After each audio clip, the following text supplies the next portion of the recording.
Resident dispute police version of Spanish Town bypass shooting. Family members and friends of Everton Smike and Jason Smike, two brothers fatally shot by the security forces around 7:45 p.m. Thursday on the Spanish Town bypass, are disputing the police account of the incident. Angry residents mounted a roadblock near Ocker Lane and De La Vega City, alleging that the brothers were killed in cold blood despite complying with police orders. The blockage was quickly cleared by security forces. A family member stated that the brothers had just finished playing dominoes and were on their way to buy food when they were killed. I was sitting across the road and see everything. They didn't have gone. They are not troublemakers, a resident insisted, while protesting the alleged police brutality. Residents claimed that the brothers had their hands raised when they were shot. However, police report that the men fired at them first, leading to an exchange of gunfire. Two firearms were allegedly recovered. The Independent Commission of Investigations has launched a probe into the fatal shooting. Two men charged with Central Village triple murder. Two men have been charged in relation to the January 8 triple murder in McBride Hill, Central Village in St. Catherine. 31-year-old carpenter Karen Huckle, otherwise called Killer Reds and Brown, and 28-year-old Damon Todd, both of Central Village, are charged with murder, possession of a prohibited weapon, and possession of ammunition. It is reported that about 9:45 p.m., residents reported they heard explosions sounding like gunshots and alerted the police. On arrival of the police in the McBridge Hill community, they were directed to a premises where the bodies of 21-year-old Matty Simit, otherwise called Cool G, 21-year-old Jaheim Ferguson, otherwise called JG, and 20-year-old Giovanni Ferguson, otherwise called Gio and Dada, were found in the yard. The police force's communications arm says the Major Investigations Division made arrested and subsequently charged the two men after they were positively identified by an eyewitness on separate identification parades. A court date for Haka and Todd is being finalized. Man points gun at police in St. Mary escapes. St. Mary police are searching for a man who reportedly pointed a firearm at cops responding to an incident in Enfield in the parish on Wednesday. Reports are that the lawmen from the St. Mary Operational Support Team were alerted to a stabbing incident that occurred at a shop in the Jumbo Pen community of Enfield. Upon their arrival, residents pointed out one of the perpetrators to the police team. It is further reported that as the police approached the suspect, the man walked into a yard and was pursued by the cops. However, as the lawmen entered the yard, another man emerged from behind the house with a firearm which he pointed at the police. The cops drew their weapons and the gunman, upon seeing this, fled in nearby bushes. The stabbing suspect, 29-year-old Dylan Ferguson, was arrested and charged. It is understood that there were no serious injuries in the incident.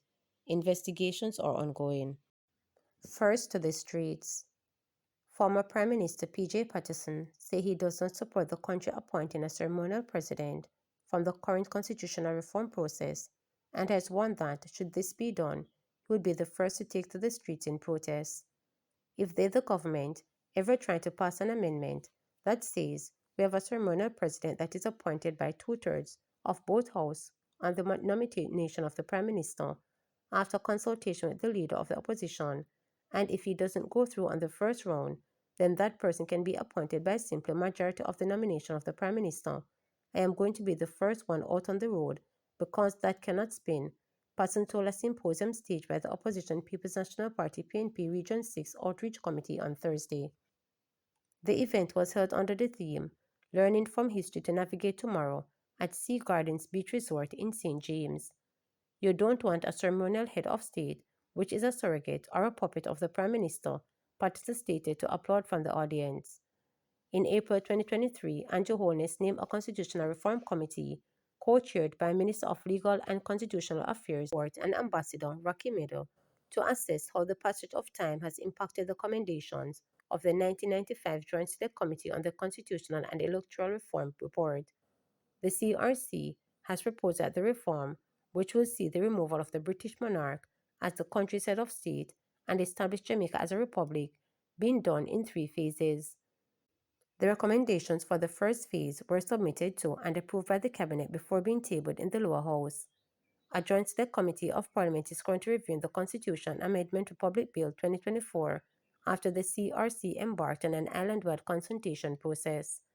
In the past, opposition leader Mark Golding had argued that even though the PNP prefers an executive president, the opposition would not challenge the government's desire for a ceremonial seat of head of state. However, the PNP has emphasized that the vote for a president should be taken in a manner which reflects the present constitutional arrangements, that is, two-thirds of the members of the House of Representatives and two-thirds of the members of the Senate. On Thursday, Patterson said it is that ability and capacity to be impartial which has caused several of us to move from being resolute to an executive president to be prepared to accept for a time a ceremonial clause. So we're watching and we're waiting and we're listening, and we hope that there is not going to be any hijacking of those who are discharging their duties regardless of where their findings have led, he cautioned. Also on Thursday, Patterson addressed concern regarding the appointment of two commissioners of the Integrity Commission, Chairman Retired Justice Seymour Panton and Eric Crawford, whose 7-year term will come to an end this month. Patterson described as deplorable and dangerous action launched by the Commission of Politicians.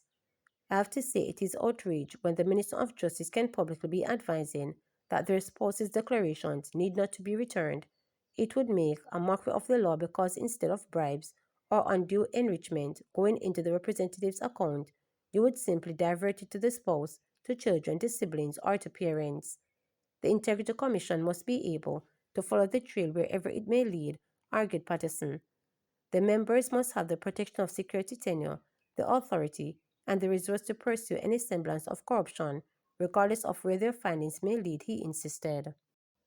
Lynn Stidman, found in the company of former wanted man Glendon Bull Amos, remanded. The man who was allegedly found in the company of reputed gangster Glendon Bull Amos, who was wanted for murder, was remanded when he appeared in the St. Catherine Parish Court yesterday. 40-year-old laborer Dean Dawson of Linstead in the parish is charged with harboring a fugitive and aiming and abetting. Dawson was ordered to return to court on February 14. Attorney at law Teddyson May Jackson told the court that he needs further instructions from his client before he will be able to be in a position to make a bail application. Allegations outlined in court stated that on the 29th of January, the police acted on information that a motor vehicle was transporting Amos. The vehicle was observed on the Linstead bypass in St. Catherine. It sped away onto the North-South Highway and was pursued and intercepted in Monique St. Anne. When the vehicle was stopped, the police inquired that Dawson if he knew that Amos was a wanted man. He reportedly stated that he had heard about it. "I dat me hear say him wanted, but me no know," Dawson reportedly said. Both men were arrested by the police. Remember to subscribe, like, share, and click the notification bell for daily updates.